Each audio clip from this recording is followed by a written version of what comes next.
હમણાં હું થેલો લઈને ગામમાં જાઉં, બધાને પૂછીશ કોનો થેલો છે, થેલો બદલાઈ આવું. એ ના ના, થેલો બદલાવા નથી જાવું. થેલામાં 2 જોડી કપડાં હતા ને. એ 500 ગ્રામ મીઠાઈ હતી. હે?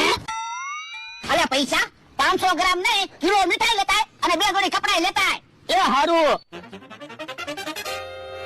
થેલામાં તો જો કેટલાય બધા પૈસા છે. મારા માણાને ખબર નથી પડવા દેવી. ચાલો ઓલડીમાં મૂકી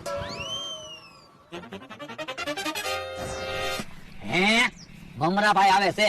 આજ તો મમરાભાઈ ને ખર્ચો કરાવવો છે. મમરાભાઈ ના પૈસા નું કાક ખાવું છે.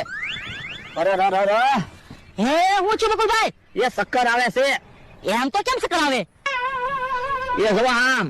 એ બોલો હું છું તે શક્કર આવે? એ કોને ખબર? એ હાથ પકડજો નકર હું પડીશ. હે ભાઈ તે હું બકુલભાઈ? અરે મને તો એવું લાગે બ્લડ પ્રેશર ઘટી ગયો એવું છે. હે એવું છે? હા તમે જાઓ તમારી દુકાનેથી કાંઈક ગળ્યું લઈ આવો. મીઠાઈ કેવું મીઠાઈ ખાઈશ ને તો શક્કર આવતા બંધ થઈ જાહે. પણ મારી દુકાને મીઠાઈ નથી. તો એક કામ કરો, શક્કર આવે છે ને તો શક્કર પારા લેતા આવો તો શક્કર આવતા બંધ થઈ જાય. હે શક્કર પડાઈ નથી. તો તમારી દુકાનેથી લીંબુ સોડા લેતા આવો. લીંબુ સોડા પીશ ને એટલે શક્કર આવતા બંધ થઈ જાહે.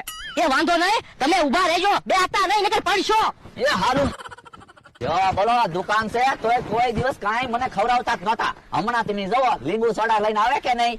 હે ઈ આવે. અરે યો બકુલભાઈ લીંબુ સોડા પીવો. એ હારું. કા કોઈ દિવસ દુકાને મને ભાગે નતા ખવડાવતા. આજ લીંબુ સોડા લઈને આવ્યા ને. હા લીંબુ સોડા પીવો તો ખરા. એ હારું. આ તો પાણી છે. પાણી લાવ્યો તો પાણી ધોય ને. જો બોલો મને તો એમ કે લીંબુ સોડા લઈને આવશો. તો તમને ક્યાં શક્કર આવતા હતા કે લીંબુ સોડા લઈને આવું? હાસુન શક્કર આવતા હોત તો લીંબુ સોડા આવે. તમને કેમ ખબર પડી ગઈ શક્કર નથી આવતા એમ? આપણે બે રોજ હારે રેવી એટલી તો ખબર પડે જ તેને. કેવા માણસ છો. લીંબુ સોડા લાવવાની હતી